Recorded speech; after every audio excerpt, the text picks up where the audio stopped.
They caught up with Krampus at the sleigh. Chet, Vernon, and the Shawnee already aboard. Whippy held the turkey carcass on his lap. He and his brother Nippy were still eating, their fingers and faces smeared with dressing and grease. Onward to the next home, Krampus said, and climbed into the sleigh. Isabel and Jessie followed suit. There's more?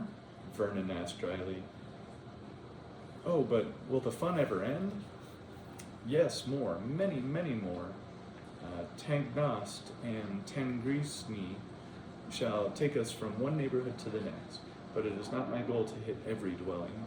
I need only to visit the occasional home, as the children will do the rest.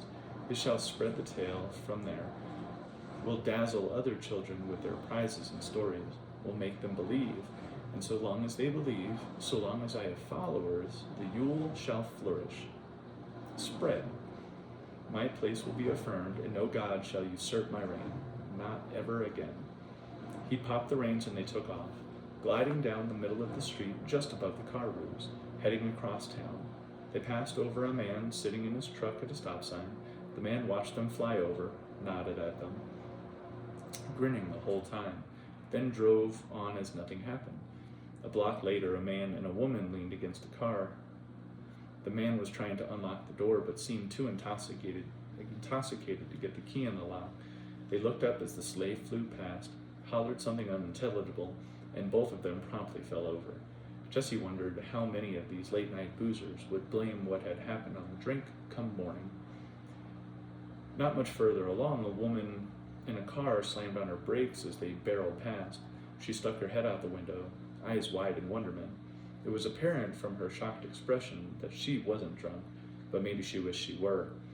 About a mile later, they cruised by a dozen or so teenagers tailgating in the old water tower parking lot.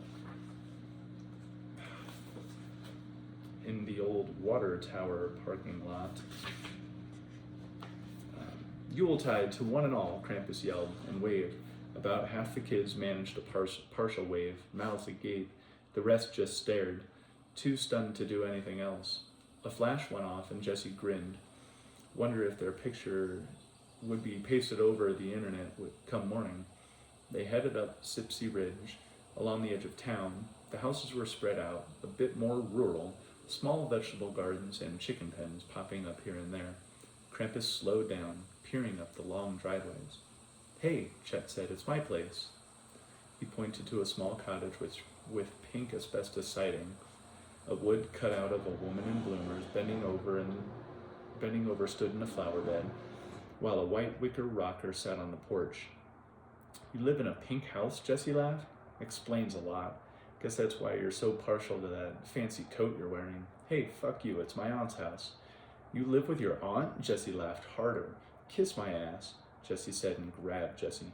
Jessie raised his hands in surrender, but did his best to stop laughing. It's temporary. She's just helping out until I get things worked out with Trish, so fuck off. Jessie stopped laughing. You and Trish split up? Chet nodded. Couldn't hide the hurt on his face. Jessie knew that look too well. Yeah, Jessie said. I know a bit about how that goes. Krampus drifted a few more houses up and slid to a stop in front of a flat-roofed, ranch-style home with water-stained cedar siding. An older model Chevy Malibu, with its tail end jacked up, missing its hubcaps, and badly in need of new paint, sat in the carport. The yard strewn with a few toys, a broken swing set, rusting auto parts, and a good number of PBR empties. Hey man, Chet said, that's Wallace Dotson's place. You sure as shit don't want to go messing around there. He ain't right in the head. Not since coming home from Iraq, he ain't. How many children does your friend Wallace Dunstan have? Krampus asked. He ain't my friend. And that man don't know the meaning of the word birth control. Got at least 5 or 6 brats running around, maybe more. And every one of them is mean and fucked in the head as their old man. Little shits will shoot you the bird for looking at him. Krampus hopped out and the Shawnee followed. Jessie, Isabel, Vernon, and Chet sat tight.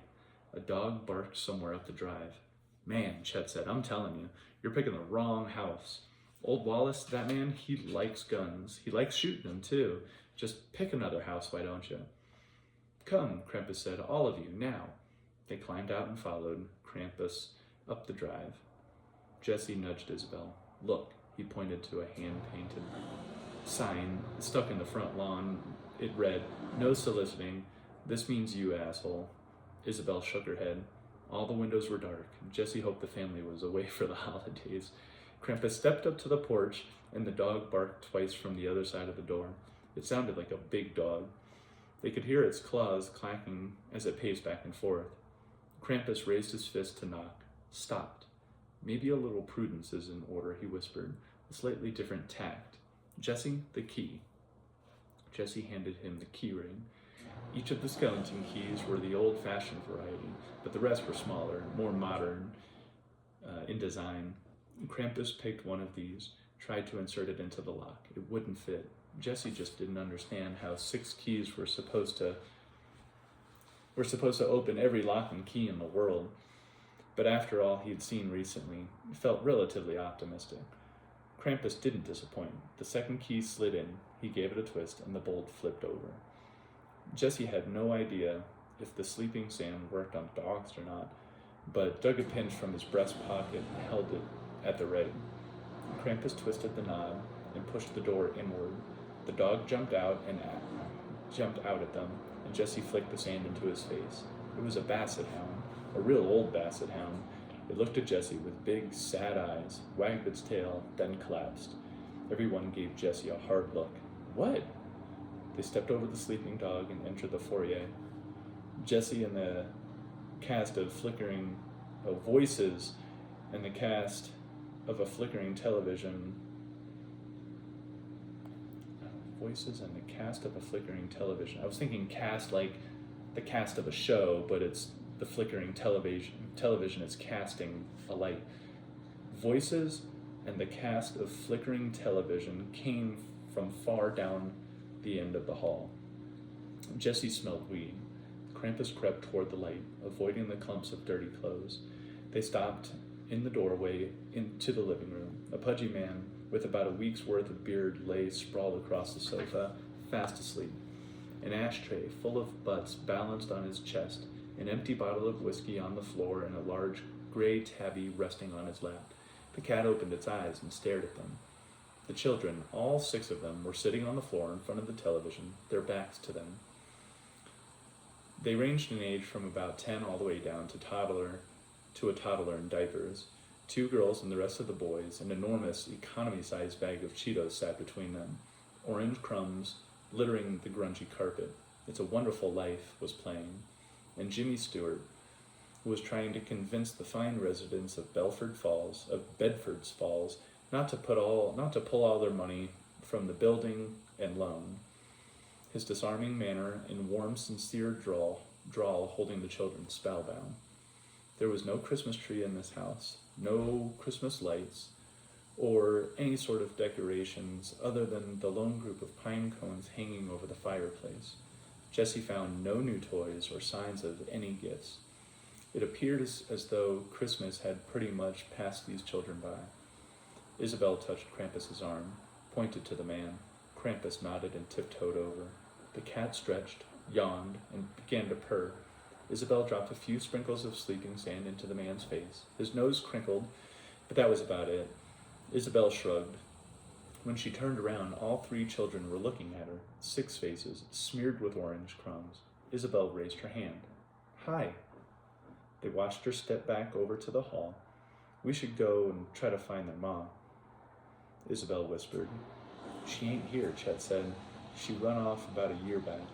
Oh, Isabel replied. Krampus handed Isabel his switches. I won't be needing these. He stepped into the room, and every eye went to the towering Yule Lord, terror spreading across their faces. There is no need to fear, Krampus said, in the same soft, lulling voice he'd used on the little girls at the previous house. I am a friend. Their terror appeared to lessen a degree, but one of the younger boys still began to cry. Casey, you shush now, a girl said and stood up. The little boy did his best to stifle his tears. The girl appeared to be the oldest of the bunch, maybe 9 or 10 years old. She took a step forward, putting herself between Krampus and the rest. "What do you want?" she said, trying to sound tough, but Jessie could hear the fear in her voice. "If you're looking to steal stuff, we ain't got nothing." "We are not thieves," Krampus said, his voice calm and hypnotic. "I am the Yule Lord, and I come bearing gifts for all of you." Curiosity appeared on a few of the faces. They looked up at their big sister. She gave Krampus a hard, cynical look. "Folks never give you something unless they be wanting something. What do you want? You are wise beyond your years. What is your name, child?" The girl hesitated. "Who's asking?" The Yule Lord grinned. "I am Krampus." "Well, Krampus, my name is Carolyn, and this here is Chris, Curtis, Casey, Clayton, and over there is Charlene." Krampus nodded to each of them. The baby looked at Krampus, began to whimper. A boy, couldn't have been older than 4, pulled the baby into his lap, found his pacifier, and patted it on the back, doing his best to reassure the child. Krampus walked softly over to the children and unslung his sack. The girl stood her ground. She looked terrified, but Jessie could see that she'd take a beating before she'd let anyone, even a horned demon, get their hands on any of these children. Casey crawled behind his big sister and began to cry again. "Casey, I done told you to shut up now. You know, Pa don't stand for no tears." "Please, do not be alarmed." Krampus knelt down to one knee. He placed the sack between them, slipped his hand in, closed his eyes, and pulled out a handful of triangular gold coins. Their eyes lit up. All of them bedazzled by the ancient coins. He handed one to each and went on to tell them about Yule, about the old traditions, about shoes on doorsteps, and rewards for those who believed. They listened, captivated, and hanging on his every word. Soon all trace of their fear was gone. When Krampus was finished, he stood, bid them happy Yule, and headed out. The children followed them to the door.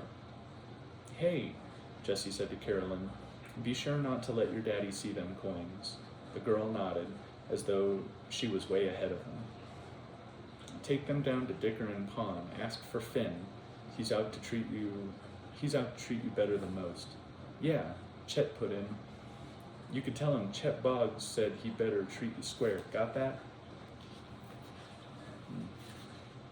The girl nodded again.